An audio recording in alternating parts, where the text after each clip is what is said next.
Republic and Record Syndicate Productions. Bakit ba di ko malimot? Limutan lang ng nadaraan nung tayong dalawa'y magkasama pa. Mga alaala na nagtatatak na sa puso't isipan. Ikaw lamang ang magpakailan. Bata pa ako pero marunong nang umibig. Ginagawa lahat nag-aikip uman ng tubig sa poso at kasabay pag-ikip papasok sa eskwela. Kahit ang araw nakatutok, pinapayungan ka para di ka mainitan. Kahit kunti ang paong ko, lagi kang hahatian. Mapatunayan ko na sa iyong you are the best. Kahit pag makulit ako, ikay naiinis. At ikaw ay nagalit ng iyong malaman. Ako ay luluwas kasama ng mga magulang. At tanging larawan ng nagsilbing alaala. Kahit malayo na ako, ikay naaalala. Bakit ba di ko malimot? Limutan lang ng nadaraan nung tayong dalawa'y magkasama pa. Mga alaala na nagtatatak na sa puso't isipan. Ikaw lamang ang magpakailan. Na ang panahon na ako ay bumalik, hindi pa rin malimot ang iyong mga halik.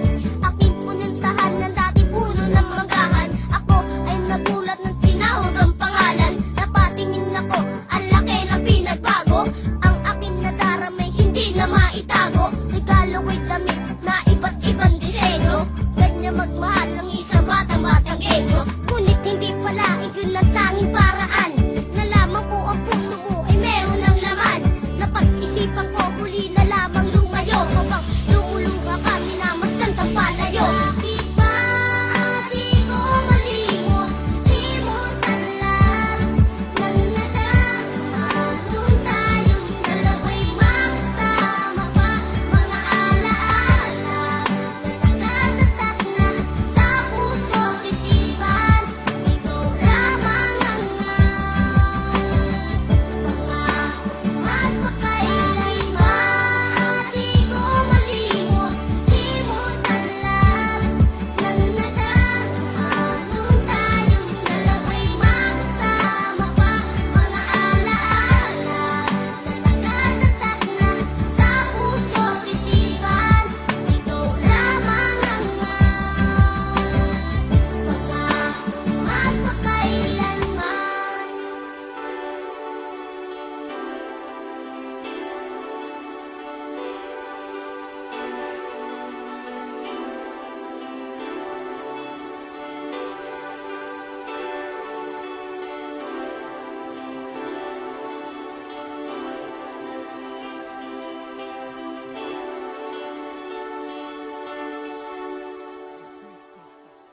Bakit ba di ko malimot? Limutan lang ng nadaraan nung tayong dalawa'y magkasama pa. Mga alaala na nagtatatak na sa puso't isipan. Ikaw lamang ang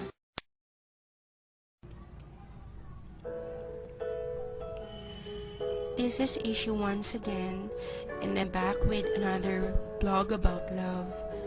This time, pag-usapan naman natin ang mga two-timer. Before anything else, wala akong pinatatamaan dito ha.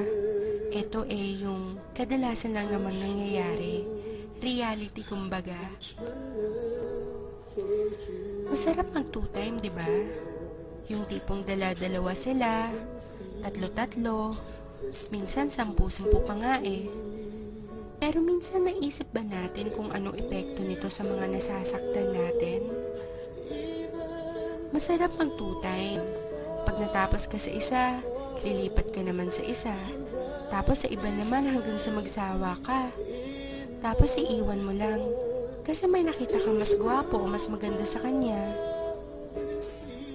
Minsan pag nag-away kayo ng number 1 mo, damay-damay pati yung second, third, and so forth. Kawawa naman sila, no? Samantalang wala naman silang ginagawa sa'yo kundi ang intindihin ka at mahalin lang. Bakit nga kaya masarap mag two-time? Kasi hindi ka marunong makontento sa kung anong meron ng girlfriend or boyfriend mo? Kasi meron mas better sa present mo? O baka naman kasi selfish ka, ayaw mong i-let go yung present mo if it's for your own sake kahit nasasaktan mo na siya. Kasi Kasi sarili mo lang iniisip mo. Paano kung gawin sa'yo yon? Sa tingin mo makakaya mo? Sa tingin mo okay lang sa'yo?